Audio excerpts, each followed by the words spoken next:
గురుగారు చాలా వరకు మొక్కుబడి మనకి తిరుపతితో పాటుగా తెలంగాణ నుంచి ఇట్లా వెళ్ళాలి అనుకుంటే శ్రీశైలం ఎక్కువగా వెళ్తూ ఉంటారు.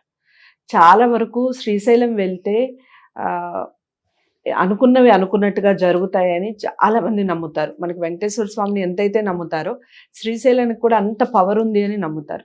అయితే శ్రీశైలం వెళ్ళే దారిలో అసలు వేటిని ముందుగా దర్శించుకోవాలి? దర్శించుకోవటం వలన వచ్చే ప్రయోజనాలేమిటి?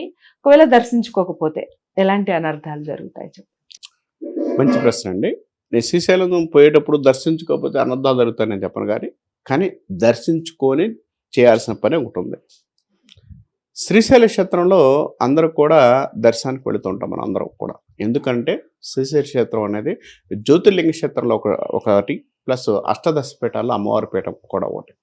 ఈ 2 స్థానాలు కలిగిన ఏకైక ప్లేసు మనకు దగ్గరలో ఉంది. భూమధ్య రేఖకు తర్వాత అక్కడి నుంచి అంశాలు తీసుకుంటాం మనం. ఏదైనా ఒక పూజ చేసేటప్పుడు శ్రీశైలం నుంచి ఉత్తరమా, తూర్పు, ఆగ్నేయమా ఇలా తీసుకొని మనం పూజలు చేస్తూ ఉంటాం. ఒక కార్యక్రమం చేస్తూ ఉంటాం. కాబట్టి శ్రీశైల క్షేత్రాన్ని మూలంగా తీసుకొని మనం చేస్తూ ఉంటాం. కాబట్టి శ్రీశైల క్షేత్రం అనేది అంత గొప్పగా చెప్తూ ఉంటాం మనం. శ్రీశైల క్షేత్రాన్ని మీరు దర్శనం చేసుకున్న తర్వాత శ్రీశైల క్షేత్రాన్ని ఎందుకు పోతున్నారంటే చాలామంది వెళుతుంటారు. ఏం చేస్తారా అంటే దర్శనం చేసుకున్నాం అంటారు. దర్శనం ఏమని చేస్తారు? చేయాల్సింది ఎవరిని?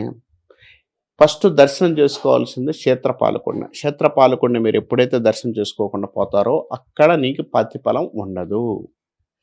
క్షేత్ర దర్శనం చేసుకోవాలంటే సాక్షి గణపతి మీకు సాక్ష్యం ఊరికే నువ్వు శ్రీశైలం వచ్చిపోయావా ఉన్నావా వచ్చిపోయావా అని చెప్తుంది. క్షేత్రపాలకుడు ఉంటాడు. క్షేత్రపాలకుడు మీన్స్ ఒక క్షేత్రాన్ని ఆ యొక్క క్షేత్రంలో జరగబోయే విషయాల్ని ఆ క్షేత్రానికి దర్శనం చేసుకునే వ్యక్తుల్ని ముందు ఆయన దర్శనం చేసుకున్న తర్వాతే క్షేత్రాన్ని దర్శనం చేసుకోవాలి అనేది ఒక ప్రాథమిక రూల్ కాదని 100% కన్ఫామ్గా చేయాల్సిన పని మనం. ఫస్ట్ మీరు ఏదైతే శ్రీశైల దర్శనం చేసుకునే ముందుగా బైలి వీరభద్రుడు అని ఉంటాడు. శ్రీశైల క్షేత్రంలోనే ఉంటాడు. శ్రీశైల క్షేత్రంలో పోలీస్ స్టేషన్ పక్కన దగ్గరగా ఉంటుంది బైలి వీరభద్ర స్వామి. ముందు ఆయన దర్శనం చేసుకొని శ్రీశైలంలో మల్లికార్జునుడి దర్శనం చేసుకోండి. బైలి వీరభద్రుడు ఎప్పుడైతే దర్శనం చేసుకుంటావో నీకు ఉన్న సమస్యలు 99% తీరిపోవడానికి అవకాశం ఉంటుంది. ఎందుకయ్యా అంటే బైలి వీరభద్రుడి దగ్గర నువ్వు చేసే ఏ పనైనా కూడా ఆయనకి చెప్పి నువ్వు చేసుకుంటే ఆయన ముందు ప్రతిఫలిస్తాడు. అంటే ముందు అర్జీ పెట్టుకోకుండా నేను అక్కడికి వెళ్ళకూడదు. మనకు చిన్న పని ఉంది, అర్జీ పెట్టుకొని ఎక్కడే చేయాల్సిన పని ఇక్కడ చేస్తారు. ముందు ఇక్కడ ఎట్లా ఉంటుందంటే అర్జీలు పెట్టుకొని అసలైన దగ్గరికి అప్పుడు వెళ్ళాలి. ముందు అర్జీ పెట్టినప్పుడు ఈయనే సగం పరిష్కారం చేస్తాడు. ఎందుకంటే అక్కడి నుంచి వచ్చినా ఈయనకే రావాలి, ఈయన నుంచి పోయినా అక్కడికే వెళ్ళాలి. కాబట్టి ముందు అర్జీ పెట్టుకోవడం అనేది కన్ఫామ్గా చేసుకోవాలి. శ్రీశైల బైలి వీరభద్రుడి దగ్గర మీరు అర్జీ పెట్టుకోరు. ఆయన దర్శనం 24 hours ఆన్ డ్యూటీ లాగా ఆయన ఓపెన్ టాప్లో ఉంటుంది. శ్రీశైలంలో ఓపెన్ టాప్లో ఉండే ఏకైక క్షేత్రం బైలి వీరభద్రుడు. వీరభద్రుడిని దర్శనం చేసుకొని నీకు ఓపిక ఉంది అమావాస్య పౌర్ణమి రోజు దర్శనం చేసుకో, చాలా మంచిది. నీకు ఓపిక ఉంది ఆయనకి 108 నిమ్మకాయలతో మాలే, నీకు ఓపిక ఉంది గుమ్మడికాయ దీపం పెట్టు, నీకు ఓపిక ఉంది ఆయనకి ఎంతవరకు ప్రదర్శనలు చేయగలుగుతుందో ప్రదర్శనలు చేసుకో. ఇవన్నీ కూడా డబ్బులు లేకుండా చేయాల్సిన కార్యక్రమాలు. డబ్బులు అవసరం లేదు ఇక్కడ. మీరు చేసుకోవాల్సింది బైలి వీరభద్రుడిని ఒకసారి దర్శనం చేసుకొని ఆయన కాళ్ళు మొక్కేసి ఆయన కాళ్ళు ఒత్తి దండం పెట్టుకుంటే నీకున్న సమస్యలు సగం తీరతాయి. బైలి వీరభద్రుడు నువ్వు కరెక్ట్గా చేసుకుంటే శ్రీశైల క్షేత్రంలో బైలి వీరభద్రుడు దర్శనం చేసుకున్న తర్వాత నువ్వు ఏ దర్శనమైనా చేసుకో, నీకు అన్ని యోగాలు ఇవ్వడానికి అవకాశం కలిగిస్తాడు.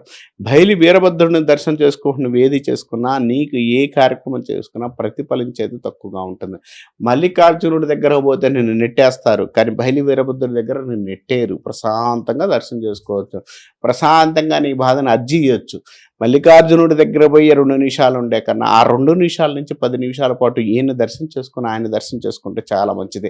ఎప్పుడైతే క్షేత్ర పాలకుడిని దర్శనం చేసుకొని వేదన్ని చేస్తే నీ కార్యక్రమాలు అన్ని విధాలుగా కూడా అనుకూలమైన ఫలితాలు ఇవ్వడానికి బైలి వీరభద్రుని చేసుకోవడం వల్ల నీ యొక్క యోగాన్ని ఇవ్వడానికి, నీకున్న దరిద్రాలు పోగొట్టుకోవడానికి, నీకున్న సమస్యలు పోగొట్టుకోవడానికి శ్రీశైల క్షేత్రంలో మొట్టమొదటిగా చేయాల్సిన బైలి వీరభద్ర స్వామి యొక్క దర్శనం చేసుకోండి. మీకు మంచి యోగాన్ని మంచి ఫలితాన్ని ఇవ్వడంతో పాటు ఆ మల్లికార్జునుడు ఆశీస్సులు కూడా మీకు ఉంటాయని మనస్ఫూర్తిగా కోరుకుంటున్నాను. శ్రీశైలం వెళ్ళాలి అని చాలా మందికి కోరిక ఉంటుంది. అయితే శ్రీశైలం వెళ్ళే దారిలో ముందుగా చేయాల్సిన పని ఏమిటి అనేది గురువుగారు చాలా చక్కగా చెప్పారు. బయలు వీరభద్రుడిని ముందుగా దర్శించుకొని వీలైనంత వరకు మనం ఏ విధంగా అయితే పూజలు సమర్పించుకుంటామో మన శక్తి మేర సమర్పించుకొని తర్వాత మల్లికార్జున స్వామిని దర్శించుకుంటే చాలా చక్కటి ఫలితం ఉంటుంది. ఒకసారి ప్రయత్నించి చూడండి, మంచి ఫలితాలు పొందండి. చాలా మందికి యూస్ఫుల్ వీడియో అనుకుంటున్నాను. తప్పకుండా మ్యాక్సిమం అందరికీ షేర్ చేయండి, లైక్ చేసి ఛానల్ని సబ్స్క్రైబ్ చేసుకోండి. ఇలాంటి మంచి వీడియోస్ కోసం వేచి చూడండి. మరో మంచి వీడియోతో మళ్ళీ మీ ముందుకు వస్తాను. నమస్తే.